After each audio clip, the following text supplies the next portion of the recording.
সুষ্ঠুভাৱে গ্ৰহণ কৰা যুৱ নেতা অসমৰ গৌৰৱ কলিয়াবৰ লোকসভাৰ সন্মানীয় সাংসদ গৌৰৱ গগৈ ডাঙৰীয়া, আমাৰ মাজত উপস্থিত বৰপেটা বিধানসভা সমষ্টিৰ সন্মানীয় বিধায়ক আব্দুৰ ৰহিম আহমদ ডাঙৰীয়া, আমাৰ মাজত উপস্থিত অসম প্ৰদেশ কংগ্ৰেছৰ সাধাৰণ সম্পাদক ডক্টৰ জয়প্ৰকাশ ডাঙৰীয়া তথা মঞ্চত উপবিষ্ট সন্মানীয় অতিথিসকল, যেহেতু 2 মিনিট সময় দিছে মই বেছি কথা নকওঁ। আজিৰ এই সভাৰ মুখ্য অতিথি ডাঙৰীয়াৰ ভাষণ দিয়াৰ প্ৰাকমুহূৰ্তত মই এটা কথাই ক'ব খুজিছোঁ। ইতিমধ্যে বহুত বক্তাই বহুত কথা কৈ গৈছে। অহা 7 তাৰিখত যে নিৰ্বাচন হ'ব, সেই নিৰ্বাচন আমি কিয় কংগ্ৰেছ দলৰ মনোনীত প্ৰাৰ্থী ৰকিবুল হুছেইন ডাঙৰীয়াক দিব লাগিব, সেই বিষয়ে ইতিমধ্যে আলোচনা হৈছে। তথাপি মাত্ৰ মই 2টামান কথা কম। তাৰে এটা হৈছে, আপোনালোকে জানে অসমত যেতিয়াই হিমন্ত বিশ্ব শৰ্মা ডাঙৰীয়া মুখ্যমন্ত্ৰী হৈছে আৰু দিল্লীত যেতিয়াই নৰেন্দ্ৰ মোদী ডাঙৰীয়াই প্ৰধানমন্ত্ৰী হৈছে, তেতিয়াৰ পৰাই আমি দেখিছোঁ বিশেষকৈ আমাৰ সংখ্যালঘু জনসাধাৰণক বিভিন্নভাৱে তুচ্ছ তাচ্ছিল্য কৰিছে। আজি সংখ্যালঘু মানুহৰ ঘৰ বাৰী উচ্ছেদ কৰিছে, আজি আমাৰ মাদ্ৰাছাসমূহ তেওঁলোকে উচ্ছেদ কৰিছে, আজি আমাৰ মাতৃ সমাজক তেওঁলোকৰ কেবিনেট মন্ত্ৰী পীযুষ হাজৰিকা ডাঙৰীয়াই কৈছে সন্তান জন্ম দিয়াৰ ফেক্টৰী, আৰু মুখ্যমন্ত্ৰী ডাঙৰীয়াই কৈছে মিয়াৰ ভোট নালাগে, সদায় তেওঁলোকে তুচ্ছ তাচ্ছিল্য কৰিছে। ঠিক সেই সময়ত আমি উপযুক্ত সিদ্ধান্ত গ্ৰহণ কৰিব লাগিব।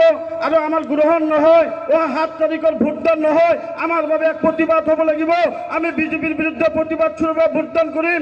আমি 7 তাৰিখত হিমন্ত বিশ্ব শৰ্মাৰ বিৰুদ্ধে আমি প্ৰতিবাদ স্বৰূপে ভোটদান কৰিম। সেই আহ্বান মই আজিৰ এই সভাত ৰাখি গৈছোঁ। আৰু আপোনালোকে জানে ইমানখিনি অত্যাচাৰ কৰাৰ পিছত মুখ্যমন্ত্ৰী ডাঙৰীয়াক আজি আমাৰ ধুবুৰী লোকসভাৰ সন্মানীয় সাংসদ বদৰুদ্দিন আজমল ডাঙৰীয়াৰ ভাতৃ সিৰাজউদ্দিন আজমল ডাঙৰীয়াই অসমৰ সৰ্বশ্ৰেষ্ঠ মুখ্যমন্ত্ৰী বুলি আখ্যা দিছে। গতিকে এই কথা আপোনালোকে বিচাৰ কৰিব লাগিব। বদৰুদ্দিন আজমল ডাঙৰীয়াৰ লগত হিমন্ত বিশ্ব শৰ্মাৰ যি অবৈধ প্ৰেম, যি প্ৰেম তেওঁলোকৰ মধুৰ সম্পৰ্ক, সেই সম্পৰ্ক ইতিমধ্যে জনসাধাৰণে বুজি পাইছে। আৰু যিসকলে বুজি পোৱা নাই আপোনালোকে দায়িত্ব সহকাৰে তেওঁলোকক বুজাই দিব লাগিব। আজি আমাৰ সভাত উপস্থিত হৈছে সন্মানীয় সাংসদ যুৱ নেতা গৌৰৱ গগৈ ডাঙৰীয়া। আপোনালোকে জানে যে বদৰুদ্দিন আজমল ডাঙৰীয়াই কিছুদিন আগত আমাৰ সন্মানীয় সাংসদ ডাঙৰীয়া যেতিয়া আমাৰ পবিত্ৰ ঈদৰ দিনা নামাজ পঢ়িছিলে, তেতিয়া বদৰুদ্দিন আজমল ডাঙৰীয়াই কি কৈছিলে আপোনালোকে নিশ্চয় গম পাইছে। কি কৈছিলে যে গৌৰৱ গগৈ ডাঙৰীয়াই এতিয়া নামাজ পঢ়িছে, গতিকে তেওঁ এতিয়া মুছলমান হৈ গৈছে। গতিকে যোৰহাটৰ লোকসভাৰ মানুহক হিন্দু ভাইসকলক তেখেতে আহ্বান জনাইছিল যে গৌৰৱ গগৈ ডাঙৰীয়াক ভোট দিব নালাগে। আপোনালোকে নিশ্চয় জ্ঞাত যোৰহাট লোকসভাত মাত্ৰ 2জন প্ৰাৰ্থী আছিলে।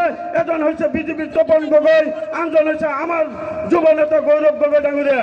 যদি গৌৰৱ গগৈ ডাঙৰীয়াই ভোট দিব নালাগে, তেন্তে বদৰুদ্দিন আজমল ডাঙৰীয়াই কাক ভোট দিব লাগে সেই কথা আজি ৰাজহুৱা কৰক। আপোনালোকে বদৰুদ্দিন আজমল ডাঙৰীয়া যদি আমাৰ অঞ্চলত আহে, তেন্তে এই প্ৰশ্ন আপোনালোকে কৰিব বুলি মই আশাবাদী। এই চাগতে আৰু এটা কথা ক'ব খুজিছোঁ, আমি জানো বদৰুদ্দিন আজমল ডাঙৰীয়া তেখেতে যমুনামুখ সমষ্টিৰ বাসিন্দা আৰু লোকসভা হিচাপে হৈছে কাজিৰঙা সমষ্টি। তেখেতৰ নিজৰ পৰিয়ালসহ কাজিৰঙা সমষ্টি কাক ভোট দিছে এই কথা ৰাজহুৱা কৰক। তেখেতে যিহেতু সন্মানীয় সাংসদ আমাৰ গৌৰৱ গগৈ ডাঙৰীয়াক ভোট দিব মানা কৰিছে, কংগ্ৰেছক ভোট দিব মানা কৰিছে, কাজিৰঙা সমষ্টিত তেওঁলোকে প্ৰাৰ্থী নাই, তেন্তে নিজৰ ভোট কাক দিছে হাজাৰ হাজাৰ ৰাইজৰ ভোট লোৱাৰ আগত তেওঁ ৰাজহুৱা কৰক। আৰু আপোনালোকে তেওঁক ৰাজহুৱাভাৱে এই প্ৰশ্ন উত্থাপন কৰক। গতিকে আজি আমাৰ সন্মানীয় সাংসদ ডাঙৰীয়া আগত উঠি যাব, মই দিদিলে একো নকওঁ। 7 তাৰিখত আপোনালোকক বিনম্ৰভাৱে অনুৰোধ জনাইছোঁ যে এই বদৰুদ্দিন আজমলৰ দল যদি আমি অসমৰ পৰা যদি নিষেধ কৰিব নোৱাৰোঁ, আমি কেতিয়াও দিছপুৰৰ পৰা হিমন্ত বিশ্ব শৰ্মাক গাদীৰ পৰা আঁতৰাই দিব নোৱাৰোঁ, দিল্লী নৰেন্দ্ৰ মোদীৰ গাদীৰ পৰা কেতিয়াও আঁতৰাই দিব নোৱাৰোঁ। গতিকে আমি নিজে আগতে ধৰ্ম নিৰপেক্ষ শক্তিৰ লগত থাকিব লাগিব। আমি নিজে ধৰ্ম নিৰপেক্ষতা অৱলম্বন কৰিব লাগিব।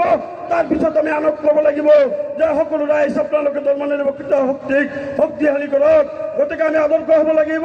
আমাৰ মাজতে এই সুযোগ আহিছে, উজনি অসমৰ মানুহে গৌৰৱ গগৈ ডাঙৰীয়াক যোৰহাট লোকসভাত বিপুল ভোটত জয়যুক্ত কৰিছে। আপোনালোকে ৰিজাল্টৰ দিনে দেখা পাব।